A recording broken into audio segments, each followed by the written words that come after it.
doing everything they talk about. You know I'm everything a boss about. Not putting work and gotta toss them out. I'm really biting, they just barking out. I'm really riding, they just parking now. His street, what to talk about. See the big H when I'm walking out. Yeah. All right, week one matchup. So we just broke down North Dakota State, Colorado. Let's dive into a little bit of some other games. And again, my team, Florida, Miami, since that's a great game, we're going to save that one for the end. All right, so we're going to dive into some other matchups that we're going to see this weekend. So one of the first ones, let's talk about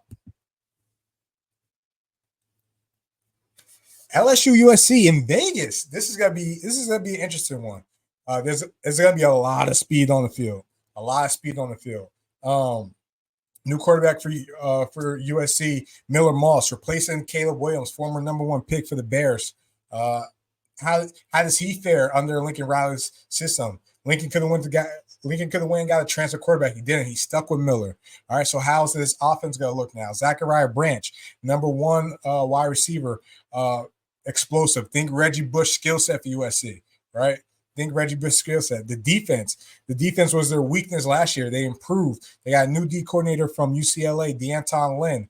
All right. And he's going to bring a little bit more discipline, a little bit more structure, a little bit more creativeness when it comes to that defense. How does the new USC look going up against LSU? I'm not going to lie.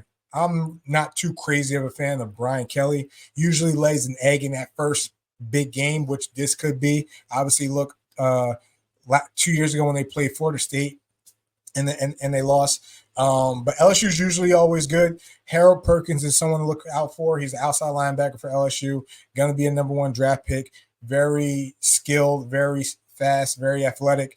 And we're going to see how USC is going to attack LSU. All right. Now in the Big Ten, going up against SEC team, this win is going to mean a lot down the road when they start comparing schedules. We'll see what happens. I'm gonna say USC wins this game. I think USC is very underestimated, but we'll see how they pan out. I think they'll be better than what most people think. All right, so I'm gonna pick USC to beat LSU. I'm also a Gators fan, so you'll hear me say that a lot. It's not a lot of times I pick rivals. LSU's one of them. So go USC. Fight on. Next game, let's dive into what we got. Ooh. West Virginia is a sneaky team. West Virginia is a team that can win the Big 12. West Virginia is a team last year started off slow, picked it up later in the season, obviously made a bowl, and it's in LSU. It's in West Virginia. Penn State is a team that we had a 14 playoff the past however many odd years. If it was expanded to 12 like it is this year, Penn State would have made the playoffs 6 out of 8 times. So Penn State's always going to be a competitor. And most people think they're going to make the playoffs this year. And they should. But being honest, they should. But we'll see. They got to get past West Virginia. And this is not a team to be slept on either. This is an experienced team. This is a team that when you play at West Virginia, it gets different. It gets scary. But they're used to playing at Penn State, so the atmosphere shouldn't be too crazy for them not to be able to handle. But this needs to be a statement win for Penn State.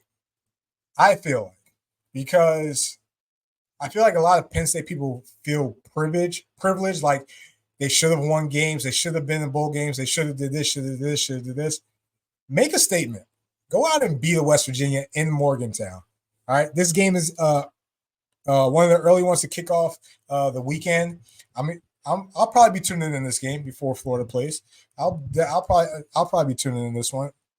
I think it'll be a good one. West Virginia, Penn State. Let's go with. I'm rocking with West Virginia. Tavon Austin just retired. Pat McAfee's going to be there Friday. I'm rocking with West Virginia over Penn State. Penn State's just never been like I don't know. Maybe I'm a hater. I'm rocking with West Virginia over Penn State. I think that would be a better matchup. What's the next one we got? Ooh, this one's a new one too. Clemson, Georgia. Two teams that are fairly similar in terms of how they finished last year and motivation going into this season.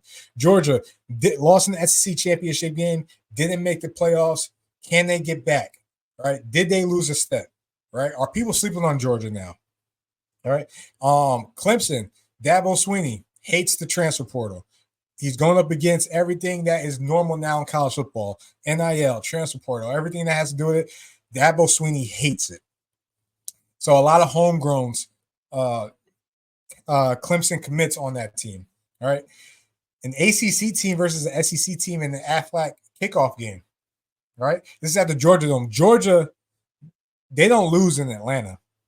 I don't even know how Clemson even makes this interesting.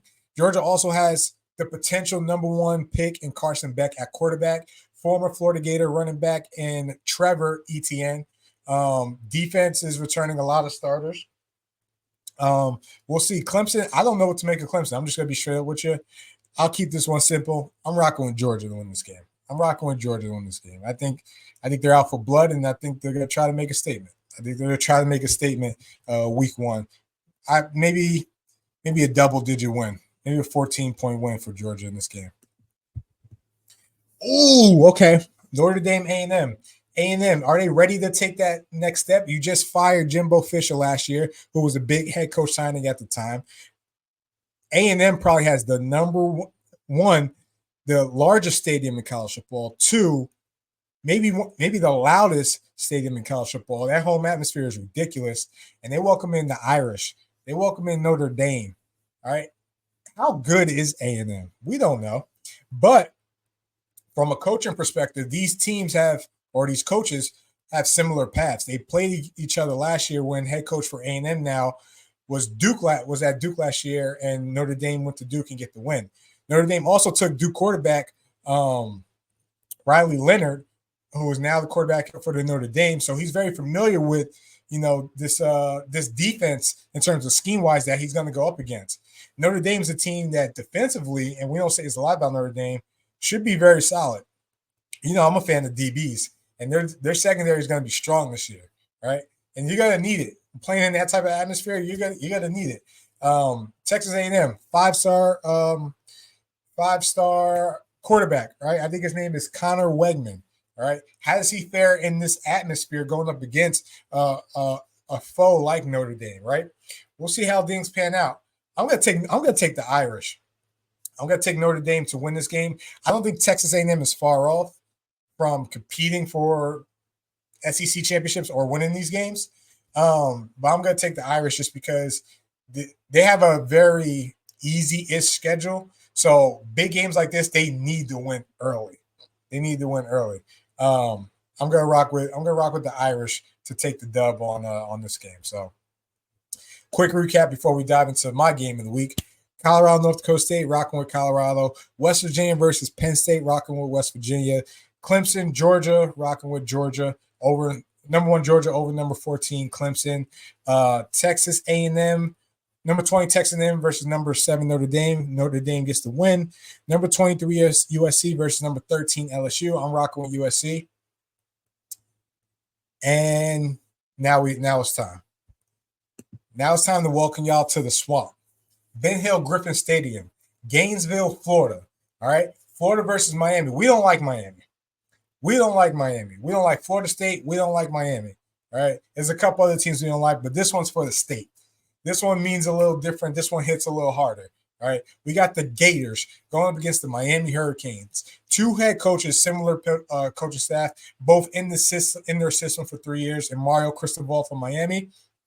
And my guy over at Florida, Billy Napier. 2 teams that are trying to make that next step. Florida, we already talked about it. Hardest schedule going down season. It starts in Miami, right? The keys to Florida winning. Whenever Florida has a great secondary, their defense is good. They got a lot of guys returning. Graham Mertz at quarterback. Eugene Wilson at receiver. Young receiver, fast receiver, right? Obviously, Miami has Cam Ward. He played at Washington State. He's going to be a solid guy too. I think this game is giving me Florida-Utah vibes 2 years ago when Utah came to the Swamp and caught the L. I think Miami's going to come to the Swamp and catch an L. I'm rocking with the Gators. Let's go. We got to get this win. We got to go 1-0, and we got to take it from here heading into week 2. So That's what I got. I mean, honestly, did you expect me to pick Miami? Did you expect me to? I'm wearing a Florida hoodie. How dare I pick another foe? All right. So this is the slate, week 1. I'm excited to talk about it. Great matchups. There's other great matchups all across the board, but keep an eye on these games here. Thank you all for tuning in.